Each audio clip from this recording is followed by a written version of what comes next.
मैं अगर इसका उत्तर दूं तो ये मान लिया जाए कि इसमें से कुछ तो मैंने स्वीकार कर लिया। नमस्कार, आप देख रहे हैं SPE 24 न्यूज। मैं हूं आपके साथ ममता बघेल। आज हमारे साथ मौजूद हैं भांडेर से विधायक फूल सिंह बरैया जी, जिनसे हम उनके राजनीतिक सफर और कई और बातें भी जानने की कोशिश करेंगे। बहुत बहुत स्वागत है विधायक जी आपका हमारे SPE 24 न्यूज में। विधायक जी, मैं जानना चाहूंगी आपका राजनीतिक सफर कहाँ से शुरू हुआ? हम लोग दरअसल अध्ययन करते थे, उसी बीच में हम लोगों का संपर्क पूज्य कांशीराम जी से हुआ। वो कमजोर, गरीब, इनकी आवाज़ उठाने के लिए उन्होंने संगठन बनाया था। उनके साथ हम लोग काम किए। आगे बढ़ते बढ़ते एक हमारा विचार ही फाइनल हो गया है कि गरीब की सेवा ही सबसे बड़ी सेवा है, और ये काम हम लोग लगातार करते आ रहे हैं और उसका सफ़र अभी पूरा नहीं है, अभी भी हमारा काम जारी है। इसलिए आज हमारे बीच में सम्मानीय अशोक शर्मा जी, जो राष्ट्रीय मानव अधिकार संगठन है, उसके लिए जब उन्होंने बुलाया तो निश्चित रूप से ये भी एक बहुत बड़ा समाज सेवा का संगठन है। तो यही लाइन हमारी रही है और तब से लेके आज तक हम लोग इसी लाइन पर काम कर रहे हैं। विधायक जी, जैसे कि आप पहले इंजीनियरिंग करने वाले थे और की है आपने, आपका राजनीति में आने का शायद पहले से मन नहीं था। ऐसी कोई घटना जिसकी वजह से आप राजनीति में आए? नहीं, देखिए, हम लोगों की जो पृष्ठभूमि है इसमें समझ भर आ जाए, इसमें तो रोज ही राजनीति में आने का मौका रहता है, क्योंकि जिसके साथ घटनाएं रोज घटती हों और जिसके साथ जीवन में एक घटना घटती है तो वो दिल तो करके इस रास्ते में आता है। हम लोग तो जब देखे शुरू से लेके, मैं समझता हूँ कि मानव के साथ उसके अधिकार का हनन कर रहा है।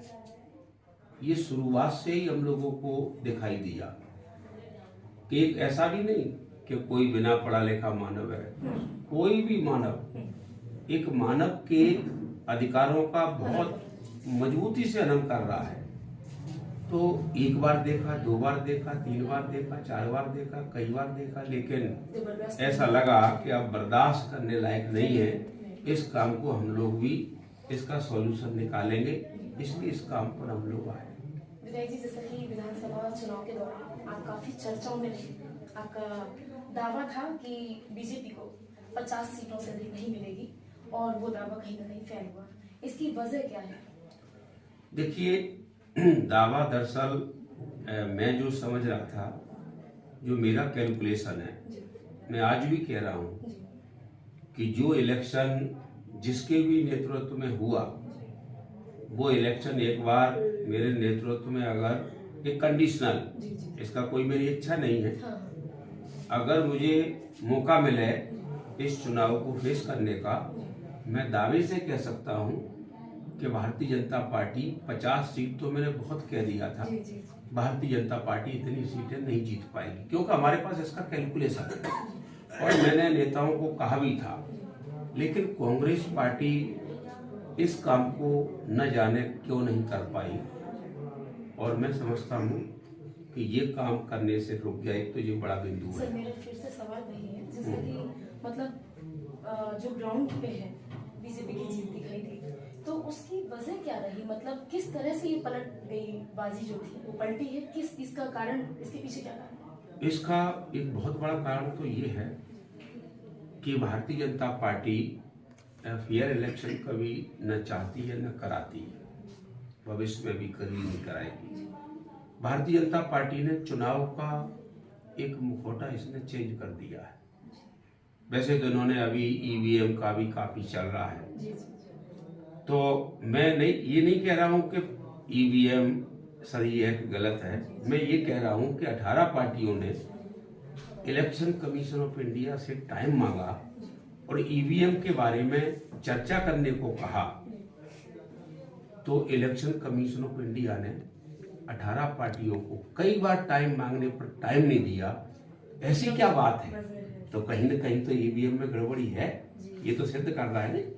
तो एक तो ईवीएम का बड़ा बड़ा बिंदु है। दूसरा, भारतीय जनता पार्टी ने देश में वोट खरीदने का एक अनोखा उसने रास्ता निकाल लिया है कि वो पैसे बांटते नहीं है, पैसे फेंकते हैं। मैंने खुद देखा, मैंने चुनाव में पकड़ा, लेकिन अब उनका शासन है, उनके प्रशासन है, तो कौन क्या कार्रवाई करेगा।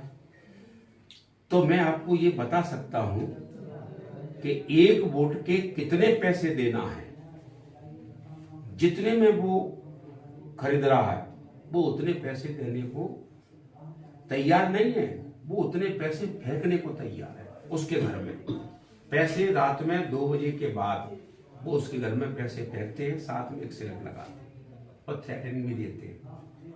और 2 दिन का जो पैसा फेंकने का उनका जो प्रोग्राम है वो काफी बड़ा असर डालता है। एक तो ये बड़ा बिंदु है। प्रशासन उनके लिए लगता है, प्रशासन में और बीजेपी के नेताओं में कोई अंतर नहीं है। जो काम उनका नेता कर रहा है उससे बढ़कर के वो काम उनका प्रशासक कर रहा है। कलेक्टर, एसपी, बड़े बड़े अधिकारी, एसडीएम, जो भी जहां जिम्मेदारी है, जो एजुकेटिव ऑफिसर है, जो काम को करता है वो वही काम कर रहा है जो बीजेपी के नेता कर रहा है। जैसा कि विधायक जी आपने दोनों पहलू पे कहा, एक तो ईवीएम, एक प्रशासन के ऊपर। अब आगे लोकसभा चुनाव होने वाला है और दोनों में कंडीशन सेम रहेगी, ईवीएम भी जारी रहेगा और प्रशासन भी वही, प्रशासनिक अधिकारी भी वही रहेंगे। फिर आप लोकसभा चुनाव को लेके क्या सोचते हैं, किस तरीके से जीत हासिल करेंगे? क्या लोकसभा चुनाव इंडिया गठबंधन जीतेगा, कांग्रेस के नेतृत्व। इसका कारण है कि पहले